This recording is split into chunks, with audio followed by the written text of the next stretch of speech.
Hi, Jason. Thought I'd check and make sure sound works. Hello. Hi. I think it does. Can you hear the background noise here? I cannot. Where are you? We have an incredible number of frogs right outside the door. Oh, Hey. yeah. I've walked over there to Frog Pond Park at 9 o'clock at night with my dogs, and it hurts your ears, when you're standing right next to it. I went out a couple of weeks ago and just started laughing so hard because it was so loud. But it's Yeah, great. Anyway, I guess I'll mute and we'll wait till other people get here. sure. Yeah, great. Might be just us. Who knows? I think Rebecca's gonna be on Zoom, so at least we almost know that. Yeah.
I'll unmute to say hi, Loverine.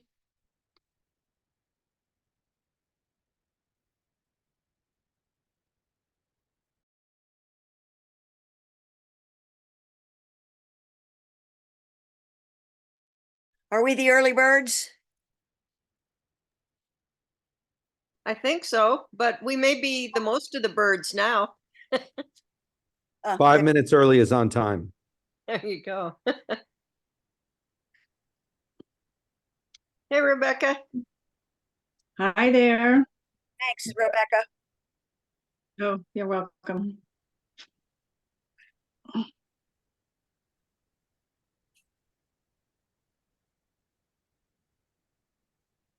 Do we expect anyone else? Well, not Scott. Right. I think Ronnie's going to be here. Okay. I don't know, Anita, Ronnie.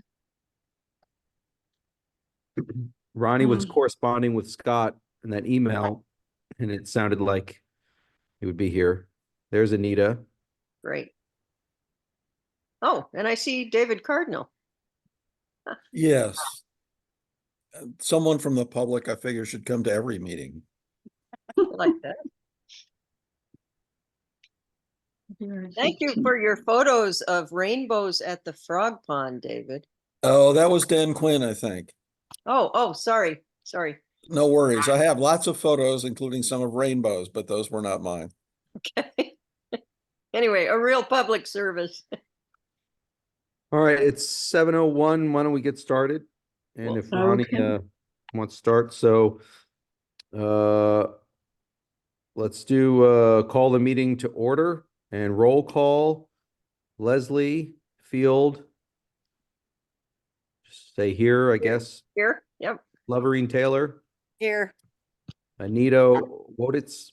How do you say your last name, Anita?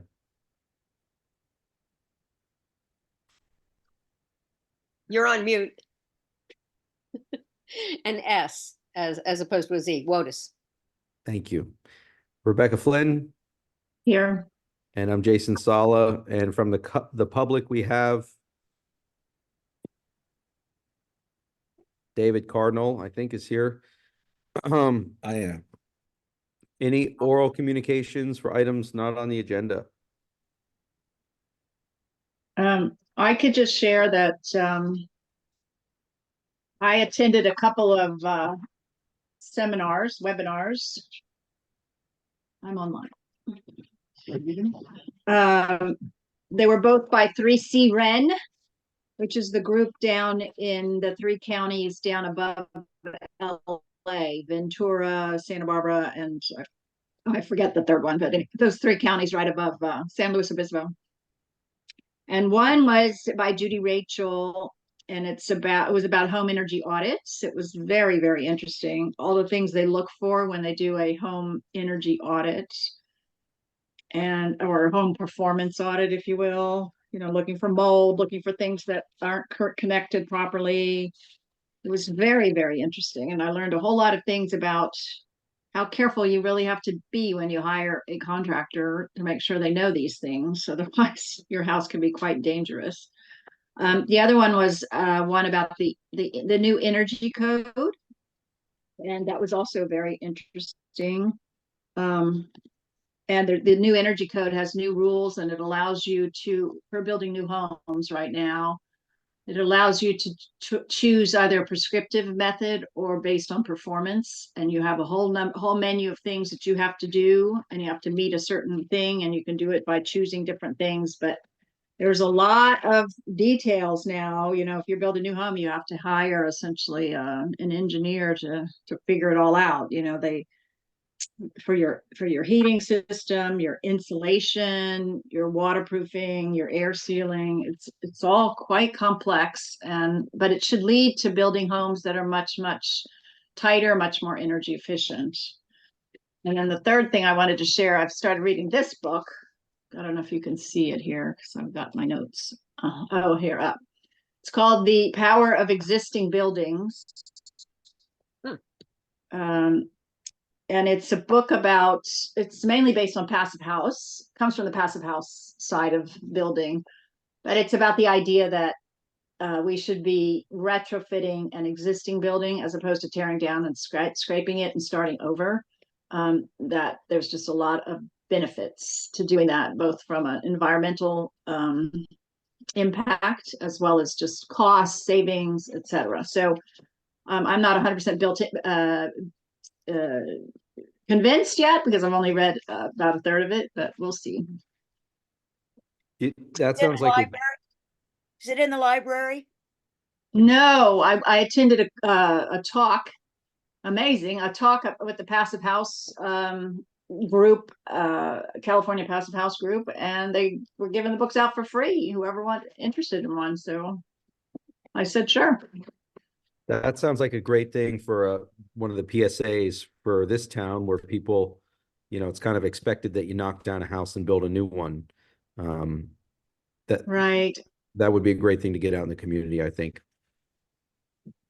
Well, if it turns out that it makes a lot of sense, but I find like even looking at my house where we remodeled half of it, and then the plan was actually to tear down the other half and rebuild it. And of course, costs got out of control. So we put that project on ice. But I'm looking at the issues with foundation problems. I don't know if they're a problem or not, but I just see doors that don't close anymore. I see cracks in my drywall on different parts of the house. And I'm just sitting here wondering, is the foundation okay? Or is this a more serious, water issue? Or is it just because there's so much water, the house is moving? Yeah. All that. My house is on pillars, and we had a structural engineer come by, and he said, this was done in a DIY fashion. So my house is 20 feet up in the air, and it was done by some guy. And without engineering it? Well, the reality is, the code has changed pretty dramatically from the time my house was built in the 70s until today. The code, the size of the piers went from, I have 12-inch piers that are only maybe 10 feet deep. Now you're required to do 14 or 16-inch piers, and they have to be 12 to 16 feet deep. So, it's going to have a huge impact. Yeah. Yeah. To make a comment on that, we rebuilt the foundation under our house when we remodeled. So it's possible to fix foundational issues without tearing down the whole house, fortunately. It may or may not be cost effective, but it is possible. Did you have to put in piers? Oh, we did, although this was a while ago. we drilled piers, but we're on bedrock, so they didn't make us drill them all the way to the center of the earth and all that stuff. But we did do a bunch of drilling and all that, but we did it under the house, which we moved out because having Bobcat tractors under the house when your wife is pregnant turns out to be a bad thing. But we did it. Did you have to lift the house up then? We Or they did just dug not in under? our case. That's expensive, but that can be done too. In our case, we were just able to sort of replace the foundation under it. I don't exactly know how they did it, but they did rebuild the foundation under the house. Because I had looked into something similar, years ago, and it sounded like it was going to be pretty expensive to be able to drill a pier because they had to use specialized equipment because, piers, when they drill it, there's those huge, I don't know what you Yep, call them, yep. sort of rotary things. And, Auger. they pull them up very high as they drill them in, and then they pull them up to pull the dirt out. And they have to use something different when you don't have so much room. Yeah, we were maybe fortunate that at that point, because we were drilling into bedrock, they said if we got to the bedrock, we could stop. Mm-hmm. Our piers, they're not 16, they're not as deep as they might be, but it worked for us. It might depend on what soil you're on. If you're on sandy soil, then that might be a big issue. Right. Okay, great. Thank you. Any other oral communications not on the agenda? All right, we're joined by Ronnie's here. Ronnie, are you here? Yes, I am here. Ronnie's here, and then another community member, Christy C. Any new introductions? I don't think so. Correct? Any presentations and announcements? I do want to make a correction to what I saw quickly on announcements of upcoming talks. It incorrectly said that the Ladera Church, we were going to have all three of the sustainability speakers on one day. They're spreading them out. So I've spoken on February 4th. Armin Nuckerman's is next, I believe. I'm not exactly sure the date for his, but just know that people haven't missed the other two yet. So that somebody may care. Armin gives. Was that a correction to the minutes? I think that's where I saw it was in the minutes. And so, Okay. just so you know, Armin will be coming up. He just guest lectured in my class this week, and he's as fabulous as always. So you don't want to miss that. So with that in mind, approval of the minutes from last meeting. We want to make Okay, that. can I just ask? Yeah, go ahead, Ronnie. Yeah, sorry. At what point in the agenda did you want me to talk about this sort of discussion with the Menlo Park folks? That is not on our agenda, but when I asked Scott about it, he said we could just talk about it at any I point we think- want, I guess. That was item number 2, Ronnie, and we're on item number 5. Okay. But I'm okay with going back to item number 2. Is everyone okay with that? Yes. All right. Go ahead, Yes. Ronnie. I could actually, sorry. I want to be a Uh, kind and just chair for this month while I'm here, I could use a minute to connect on my computer. Sorry. Well, here, why don't we approve or do the disapprove or make minutes. any modifications to the minutes while Ronnie's getting ready?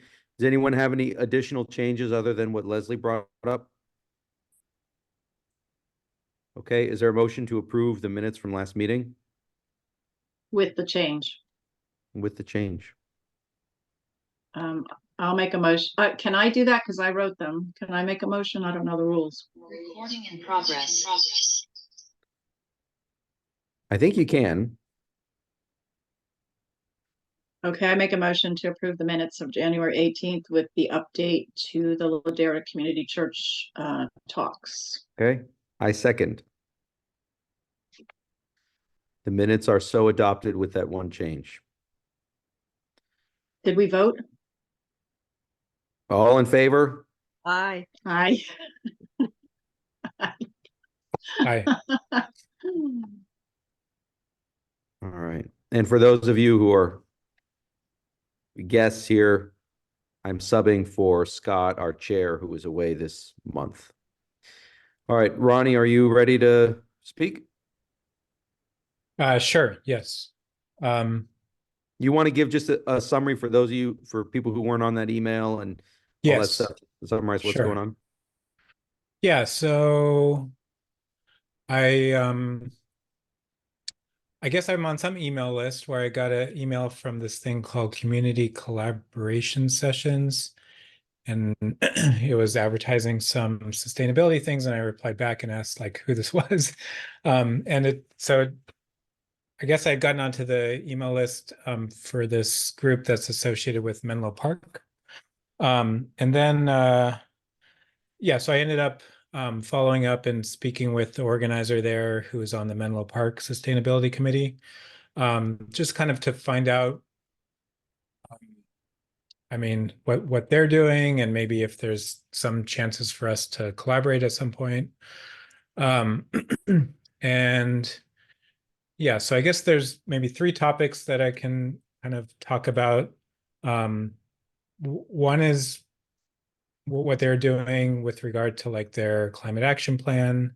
That's 1. 2, they have this nonprofit that they kind of spawned out of their committee. That's kind of interesting.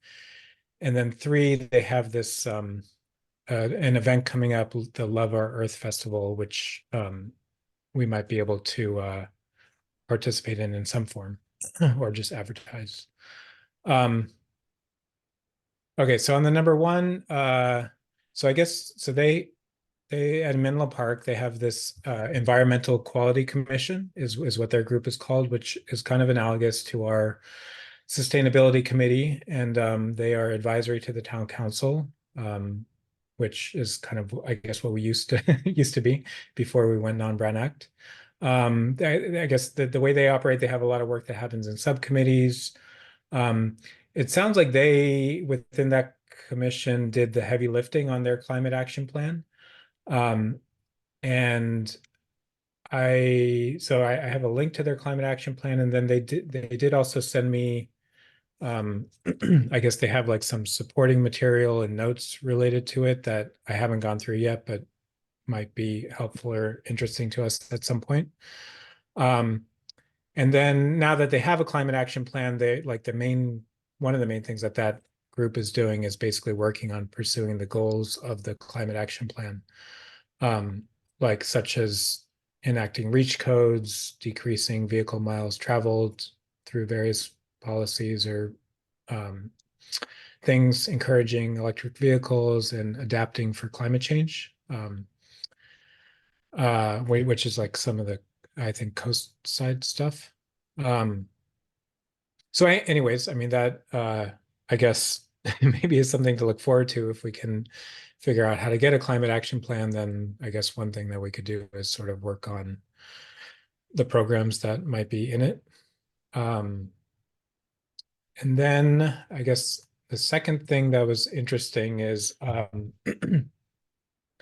when their commission like founded they needed to do outreach to the community, they actually determined that it ended up being better for them to do that outside of that commission. And so they launched this basically nonprofit, which was called Community Collaboration Sessions. And I believe that's how I think they actually did community sessions to like inform their climate action plan. But so it's not really city sponsored, it's a nonprofit. And I guess they are sort of under the umbrella of this organization called 350 Silicon Valley, which is sort of provides like a nonprofit umbrella and has, the legal standing and everything for being a nonprofit. And so within there, they have like a Menlo Park climate team. And so with that structure, I guess one thing they're able to do is apply for grants, and do a lot of reach out to the community, and they within there they are also able to like kind of help the city in implementing their climate action plan. They said they also do a lot of collaboration with the PCE, Peninsula Clean Energy. And I think they got a grant through PCE to sort of do community outreach. And so, yeah, I mean, I don't know. It's just interesting that they kind of spawned off that thing. I don't know if that's something that we would ever want to think about. If we did so, it wouldn't be like really part of this committee. It would be a separate thing, I guess. And the third thing, so there's this event coming up called the Love Our Earth Festival. And this is an event to basically encourage electrification. It's going to be in April 13th in East Palo Alto at the Bloom House. And it's sponsored by the city of Menlo Park, the city of East Palo Alto, Peninsula Clean Energy, this 350 Silicon Valley organization. Last year, I guess that Atherton was, the city of Atherton was a partner as well, a sponsor. But this year they are maybe doing their own smaller thing. So they are, interested and open to, I guess, any way that we would want to be involved in this if we did. So minimally, that could just be, sending out something on PV Forum and the newsletter of, advertising this event. It could also be, it could also be helping them to plan. So they have a steering committee that meets weekly. They are, trying to figure out which vendors. Oh, I guess I should mention. So I think last year, shoot, I don't have that in front of me. I think the first year, it's been going like 2 or 3 years. One year they had like 500 people. And then I think last year they had like 1,000 people. And I think something like 100 vendors. So the vendors are like contractors and, let me see if I can pull that up real quick. I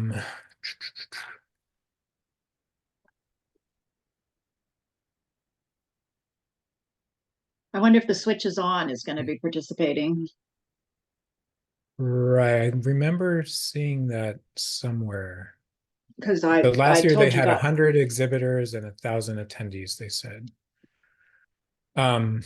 Yeah, Switch Is On. Yes, I don't know, probably. because I signed up for Switch Is On as an ambassador, and the main job is to volunteer when you have time available for their booths when they go to a festival like this. That's the see. main thing. Yeah, so, if anyone is interested in like being on the steering committee for this thing, helping them to figure out which vendors, reaching out to vendors, help on the day of, or lastly, they, are also interested in sponsorship, which would, be money. And I kind of asked what a meaningful amount would be just to have a gauge. And I guess like other cities are maybe providing something like $5,000. Which That's our full budget, we're right? smaller. Yeah, that's our so budget, our annual budget. yeah, so we don't have to do that at all. If we did something, it could be something smaller, like 500 or 1,000. Scott mentioned like that would probably be our maximum. And yeah, so this isn't on the agenda and we're not able to vote on anything tonight anyways, but I guess if we wanted to plan to put that on the agenda for next meeting, we could. In theory, this could also be something that instead of our committee, that the town of Portola Valley would sponsor, but I don't know, that might be tricky to make happen right now and within the timeline of a month or so. Yeah. I wonder about this because it's so far away for us, and yes, there is that. I don't see anybody from Portola Valley hauling themselves to East Palo Alto to go to this festival. Just, Right. you know, with the exception of maybe one or two of us, but in terms of the community. Yeah, I mean, if someone were really interested in, planning like to do electrification and wanted to talk to vendors, then maybe yeah, maybe it would make sense for them. But probably you're right. It's not just something that people are just gonna go down to. So yeah, I mean, so we could I mean, we maybe could just certainly let people know. advertise it in and that's town. it. Yeah. Yeah. So I'm not like pushing What is the- strongly for it. What is the date of the event, It Ronnie? is April 13th, the Love Our Earth Festival. That must be the Earth Day, sort of something related to Earth Day, kind of. I don't know if that's the date of Earth Day this year, but I think Earth Day's the 21st or 20th maybe, but yeah, it's Earth Month. mhm. Well, it was interesting, you know, what bigger committees with bigger budgets can accomplish. Right. We haven't had much luck in our town these days with Earth Days and stuff lately. But, Meaning, what do you mean by that? well, when we've participated in things like the town picnic, you know, we get 13 people stop by that are, you know, we're preaching to the choir. So you know, it's an enormous amount of work, and yet no.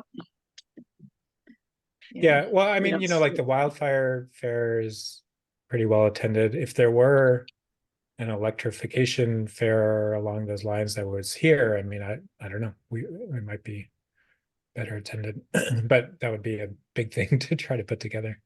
Right, and probably Woodside and, you know, maybe Menlo Park, but yeah, I don't see us, you know, going much further out, yeah, somehow.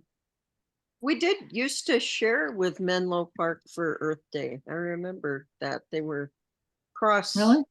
Yeah, back when I was on the Nature and Science Committee, it Oh. would kind of alternate here and there. And that Well, was we definitely very did it with useful. Woodside. We used to alternate with Woodside with Earth Day, for Right. sure.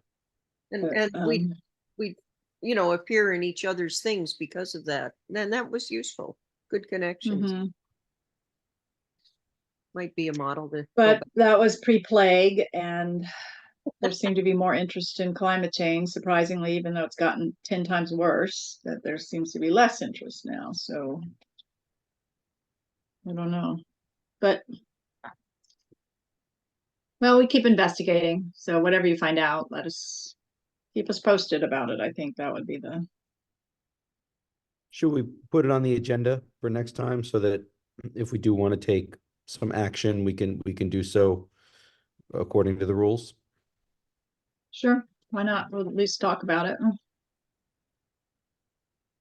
I tend to agree with Rebecca that I think, the big difference between electrification and wildfire preparedness is this is my stuff burning down versus this is taking some action about this nebulous thing in the future that doesn't affect me right now. And wildfire, I think it gets people, right? There's the immediate fear in that and people show up. And I think, I agree with Rebecca. I think it seems to have been tough in this community. Anything else about this topic? Well, Ronnie, thank you. I have one tangential comment, which I'm going to shoehorn in now because he brought up vehicle miles traveled. I would love to see this committee or whomever make it a much bigger point that the idea of providing affordable housing here, it reduces vehicle miles traveled. And that argument is almost never made. So that's my soapbox. I think that's a huge argument in favor of affordable housing and stuff. And the two don't seem to get connected. I'd like to see sustainability get connected with housing. So that'd be my thing. Well, certainly we've always advocate, well, maybe not we as a group, but I have always advocated the idea that the walkable city idea. We want affordable housing where people can essentially walk or bike or take public transportation, which doesn't necessarily fit so well with Portola Valley. But like you said, if we had more of our workers and our clerks and our teachers living within the town, then for sure people could ride a bike or their electric bike to the school or whatever, to the grocery store where they work. So for sure, it's a good argument. Yeah, and having sat through, I don't want to say how many hours of debate on the housing element, almost never has this issue come up. I brought it up once or twice, but to me, that could be hammered home like, okay, it's not just we want to do this or that. This is, you all think you want to do something about climate change.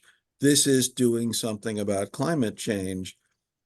And I would just love more people besides, say, me, for example, to try and make that argument. But I think not everyone actually really wants to do all that. I say this every meeting. I think everyone wants the latest, greatest electric car and blah, blah, blah. But not everyone actually wants to do something about climate change. And that's a struggle that this committee's had since I've been on it, at least only a few years, that there's people don't necessarily want to take that action. They talk about it, but they don't necessarily want to do it when it comes to doing something that might be inconvenient. There's also the idea that, more housing is more development and is fewer trees, is less carbon stored in soil and all this, that, and the other things. So I don't think it's an argument that could be made in black and white terms that more affordable housing is better for the environment, because you are losing something at the same time. Oh, I disagree. The kind of stuff we're talking about near the urban corridor, not urban, but the main corridors with the higher density housing, I mean, it's a no-brainer. A few trees go down, maybe, but along Portola Road and Alpine Road, I mean, there's tons of stuff. We've got auto garages and all sorts of stuff. So I think it's, and to your point, I agree, people are weenies and they want to be virtue signaling by buying a Tesla, and which is great.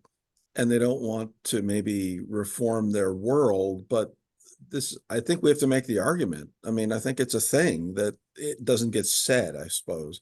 Electrification gets said a lot, but the idea that if like my friend runs, Parkside Grill, and his bus boys come from the East Bay, and they can only afford to come over if they can carpool 3 at a time because of the price of gas. And he'd build a bunkhouse if he could, or I mean, the story goes on and on. I mean, Ron Ramey's people come from the East Bay. It's obvious to everyone that we're not doing a good job. We're buying a Tesla and then having our gardener drive a 12-mile-per-gallon pickup truck from San Jose. So I just think those two things could be connected. The solution there is you figure out your own garden and not hire a gardener.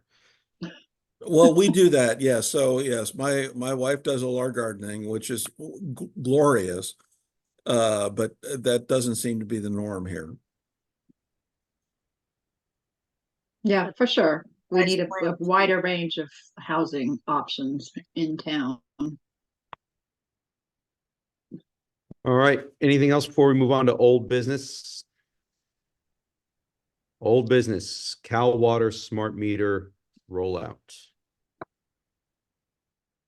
Who's got something to say? I had sent the note to Jeff, and he was going to follow up with Dawn Smithson, and I have not heard back. So I pinged him again this morning, but I haven't heard back. So Okay. All about what? about whether we should be involved in promoting the rollout, promoting the use of them more, promoting the rollout, and just to get an update on how they're proceeding with the meters. I have a name of a person I can give you that I dealt with. She's sort of the office person, and she has a conduit to Dawn. If you want me to send send you her contact information. I can't remember her name now, but she's the one I dealt with when my meter was put in and had the problems. And she seems Well, I pretty guess we were on top of things. told, What? we were told that we need to just go through, that the town would prefer that we go through a limited number, or the utilities would prefer that only a limited number of Okay. people contact them for sort of government type business. So that's why they said, you know, we should go everything through Jeff and Carrie. Who's Jeff? Jeff Alfs on Oh, the okay. council Alright. member. I thought it was somebody at Cal Water. Okay. So I don't have any other update at this point. So he's not gonna do a report, because that's why I came to listen to that report. No? So we can leave that on the agenda for next time, unfortunately. Okay, so he's our liaison, just not present tonight. I don't There are think we have no, a staff we don't have a liaison. liaison. Because we're not a town committee. Actually, I don't think any of the committees right this minute have liaisons. Yeah, I Whether just they're found a town- fire hydrant on Golden Oak that was leaking. And I was able to report it, but I just was walking to a friend's house and disappointed to kind of see that leaking. Because that's our fire hydrant close to my house. Yeah, that you need to contact Cal Water directly, not the town. You Contact Cal I Water know, I directly know. and they'll come out and fix it. That's 80 Golden Oak right in front of his house, but we need to watch our fire hydrants. Yeah. Okay, thanks. So next item, the Green Waste newsletter insert on home energy analytics. Oh, I have not heard back from James at HEA. I think I pinged him 3 times or something. And each time he said he was going to get back to me that week or the next week. So I don't know. I don't really feel like, yeah, I mean, we're kind of supposedly doing them, doing something for them. So I don't know if they want to get back to us, I will just wait, I think. Yeah, I would agree that there's not enough interest. I mean, they operate through PG&E, so they have that relationship with PG&E. I think PG&E does their promotion for them, so it's not a big thing for them. Rebecca, it sounds like you're becoming a quite educated person on home energy and passive house issues and electrification, and if we can at some point maybe just compile resources for people. And as you said before, somebody builds a house, they need so many professionals to weigh in and do it the right way. If we can have a list of, electrification consultants in different areas, if we can have, I'm not saying you have to do this, but if maybe a goal for the group, and then we have that resource for the town, and we don't need to do this other stuff. And I'm sure there are a million different companies who do this anyway. For electrification, you're saying, or just for building a new home? Jay, you went on mute. Jay, you're on mute. You're the best, Ronnie. The I'm lost. I want to start making my home greener. Who do I call? Okay. Getting an analysis of my home in terms of its efficiency as well as where the electricity is going, and then contractors who will do. It sounds Yeah, like there's definitely we're some picking basic. and choosing all these different things, and then we sometimes throw them out to the community, and it's kind of like the forum, like, oh wait, I need a tutor for my kid's math, and then you got to go search from 2 years ago and who posted a good tutor. Like if it's in one place, I think that's a valuable service we can provide. Of course, we can't say this contractor versus that contractor, but I think it's easy to get lost and overwhelmed when you're trying to make these changes, and that's certainly one of the barriers. And if we can say this, you get yourself an evaluation. These are the kind of 5 things you can do, and these are some contractors who will do it.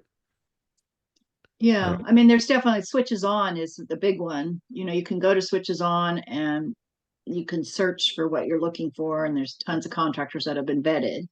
There's also a group that I'm blanking on the name. It's something like Zero Carbon or something. And I had them that for free, they will do an evaluation on your property, look at your utility bills. You send them pictures of various things around your house and whatever, and they will give you a nice little report about what they recommend, and then they will give you some referrals to contractors they've vetted. So there are definitely some things that we could write up about. Rebecca, I feel like every meeting we have, you name a new organization that does this awesome stuff that I wasn't familiar with. And I think I want to remember that. I want to write that Quit down. Carbon. It's called Quit Carbon. Yeah. But what was it last month? And what was it the month before that? You know what I mean? These are great resources that I don't know about, and I think most people don't. And I'll they try may be to hard to put find. that as a PSA to kind of put that together. All right. So the climate action plan 2030, and we talked about March. My understanding was we were all going to read through the REACH codes for the March meeting. Is that correct? Yes.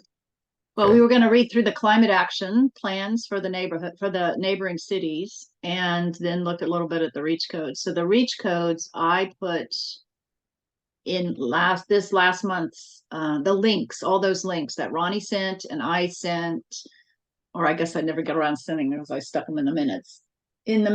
So you can find those links in last month's minutes. Outstanding. And so we're looking to say, this is what our plan is. This is what other communities have done. Here are some things we can pull from them or modify from them to make ours as good as we can make it. Does that sound like what we're supposed to do? Mm-hmm. Yes. Okay. And I did also ask Jeff about that because he was supposed to try to also get some information from Brandy to find out what she's done to date. And that's also, I haven't heard back on that yet. Okay, and that's kind of the next. Were we, Go ahead. I was trying to look back at the note. Were we really going to do both of those in the next meeting? I see in the notes it says that we were going to review the climate action plan in the March meeting. Yeah, I guess it was just climate action. I'm misremembering. My memory is that it was REACH codes. I could certainly be wrong, but it's I a think lot it to was read, climate action. whether it's one or both. I think it was climate action plan. Okay. And then REACH codes was a different discussion for further future. Okay. So can we, so that'll be kind of our number one thing for next meeting, which would be reviewing the climate action plan for everything that you sent, that you put in the agenda. Thank you. And then So what I put in the agenda, sorry, was only about REACH codes. And so the links about the climate action plans, Ronnie had emailed out at least a month ago. I forgot. Okay. Maybe Ronnie, you could re-email them out or something. Sure. Thank you. Okay. And then our green waste visit. I think we talked about doing a PSA based on our visit and what we took home from that. Does that sound like something everyone thinks is valuable, or what else do people think would be a valuable thing to do with the knowledge that we gained from that visit?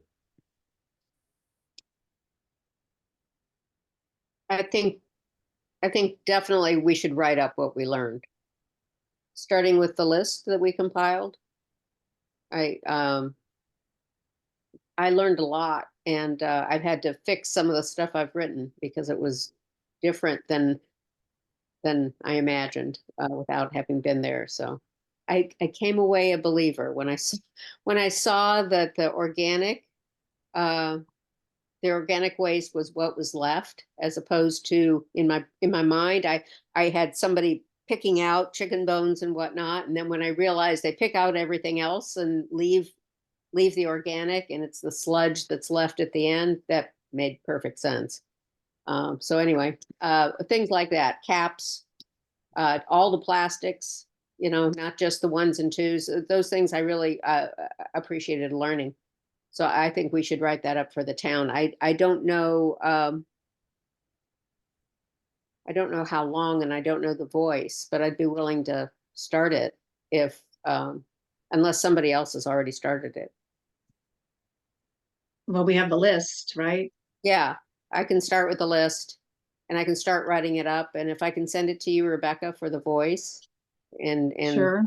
you know, just the way it should read, because I need to write it up anyway for myself. I mean, for- I almost feel that there was so much new information, at least that I got, that it's almost more than one time. Because I feel like Yeah. it's kind of, if we're kind of want to give people an update of how they're supposed to be massaging their garbage, then it may be too overwhelming to tell them too many things they have to change. Yeah. But I don't know if I mentioned this, and I don't think they mentioned it, but the whole thing caused me to go back on their website, and they have a page that's really quite good. It's not perfect. What goes where, and they have pictures of, you know, what goes into each of our bins, and that's really helpful. I mean, it always seemed obvious, and it's not obvious, and there are things that even on that page surprised me. So I would even repeat, you know, I would put in a link to that.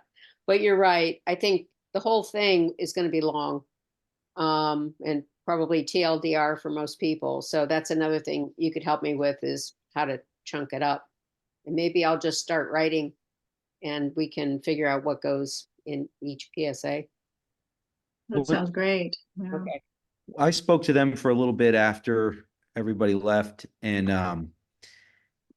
they made a point of saying all this stuff that you're learning was in our mailers and on our website. Like, it's all there. Like, Yeah. this is what we get in the mail, and then we put it in the recycling if we do it correctly.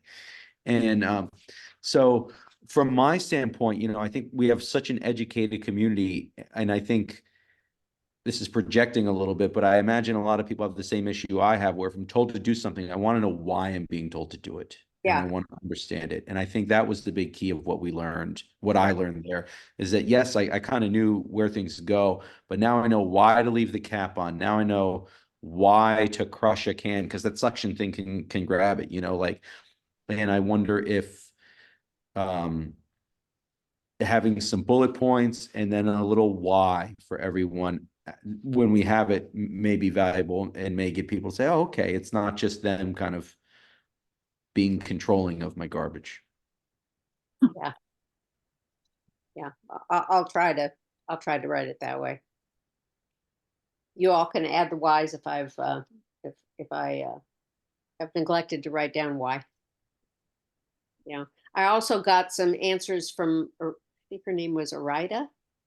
Anyway, Mhm. that I contacted, and they didn't quite answer my why questions, because I had some confusion about clean and dry, and he just said, yeah, just scrape, you don't have to wash the plastic and glass, you can just scrape out the stuff that might leak. And that didn't, without a cap on the glass, the what goes where tells you to take the metal caps off of glass because they're sorted differently, but leave the plastic cap on plastic.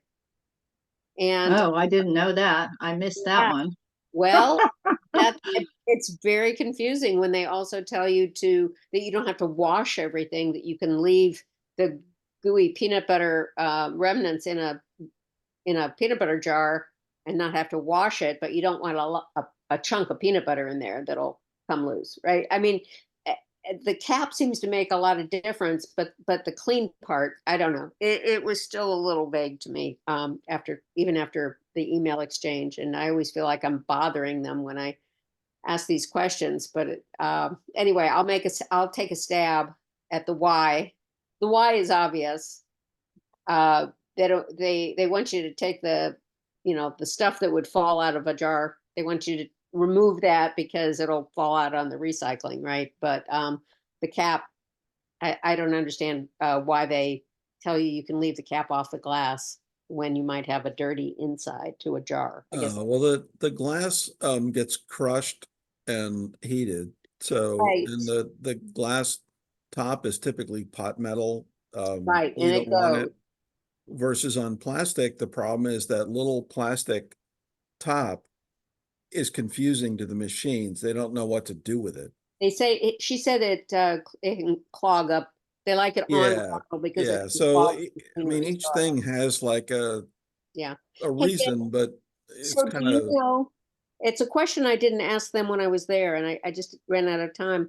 When the glass gets crushed, does it matter if it's dirty? It sounds like oh, it's I think it gets into enough high temperature. That's the okay. other thing. A lot of this stuff, like the plastic stuff gets melted. The glass gets turned into, well, they don't turn into sand. Actually, Yeah. a lot of the glass, this is another thing we don't talk about. A huge amount of what we throw away has a California recycling value of 5 or 10 cents. So a ton of this stuff is like, it's not just glass, it's valuable. We paid 10 cents for it and they can get 10 cents back.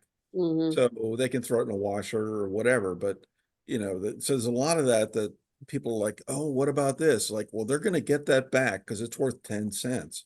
You know, we didn't, I meant to ask them about that too. If they first sort out the ones that have the California redemption, they never said one way or another, right, guys? I did ask about that, Oh, and they said I don't know about the sorting of it, but they do get a credit from the state, very and much. then they pass that along to us in the form of slightly lower rates. Okay, Great. Yeah, okay, so a ton of things. I mean, I hate to say it, but our friends in Southeast Asia threw everything away because people would come through and pick out their garbage and pick out all the things they could get paid for. But yeah. yeah, here it's like 10 cents a bottle, which we don't think of when we buy things, but that's money if you're doing Yeah. a million bottles. Yeah. Well, it makes more sense now that I remember that, and you mentioned that the glass is crushed and it doesn't matter if it's dirty. So that makes a lot of sense.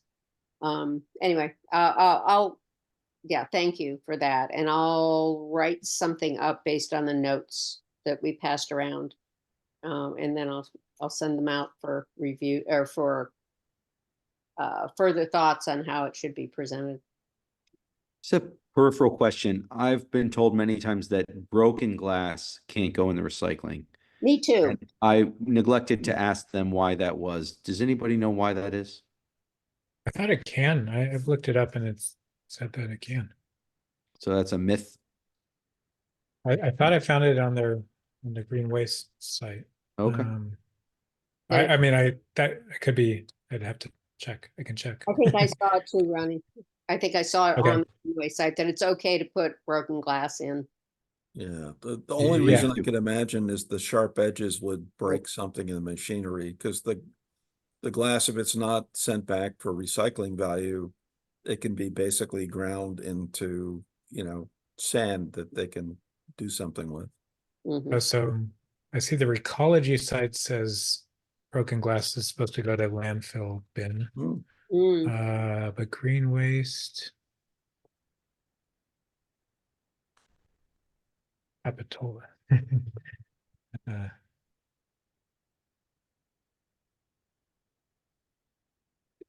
Yeah, Green Waste is recyclable, at least in Yeah, it says Capitola. broken glass. It says beverage bottles, broken glass. Yeah. Remove lids. I think that brings up a good point that maybe the most important part that we can tell people is to emphasize that different communities have different standards because of how their waste is processed. Yeah. And so whatever you did in the community you used to live in is not necessarily what you should be doing here because it goes to a different place. And so it's like actually different. And maybe just emphasizing that can get people to kind of pay a little more attention. Yeah, Green Waste seems to be like a decade ahead of many of the other garbage companies, or more than a decade ahead. When you think about 1383 or whatever the number is for the compost, then they are years, decades ahead. They've been doing that for, more than a decade, not two, for organic waste. So Yeah. Yeah, I go back and forth between here and Stanford every day, and over the years, Palo Alto's gone with single stream and a different stream, and even every day now with my lunch there, it's very different at Stanford than it is here. So, and that's only, a couple miles away. So I totally agree. Okay, anything else about that topic, green waste? Well, I think it was a great tour. I had a lot of fun. And I'm glad we went. I think it'd be neat to do a field trip or so every year. Yeah. Any additional agenda topics for next meeting? Other than what we discussed? Whatever happened to new business here? We kind of lost that. I don't know, there's like a whole segment that got lost, like to discuss other PSAs and to discuss, I don't know, there's usually all sorts of other stuff on our agenda. I don't know why. I think we probably just didn't have anything. Oh, well, normally we talk about the future PSAs besides just the green waste, but That's I under really all- feel like we need we need to go back on a calendar like we did last year. Everybody had a month where they were assigned. And that just made it a little more regular, if you will. Yeah. Otherwise, we kind of leave it to last minute and then we don't end up having something. And so maybe we put that on the agenda for next month to actually Yeah. get a calendar. I think that's a very doable 10-minute thing, just to make a calendar in addition to the meat of next meeting, which is the climate action plan. Okay.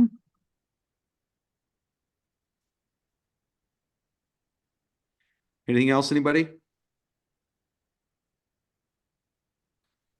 All right, next meeting scheduled for the 21st.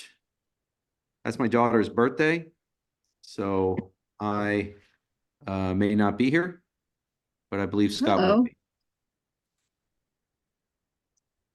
You're gonna miss this major discussion we're having. I will do my very best to be here. Guess you can send some notes. Yeah. If you're not able to be there. Talk your daughter into this being a treat for her birthday. She's turning 6. I don't She'll think. be in bed by 7. Good one. You wish. She's in the house screaming right now. So is there a motion to close the meeting? So move. Second, Second, yes. the meeting is adjourned. Good night, everybody. Bye, Bye. everybody. Thanks.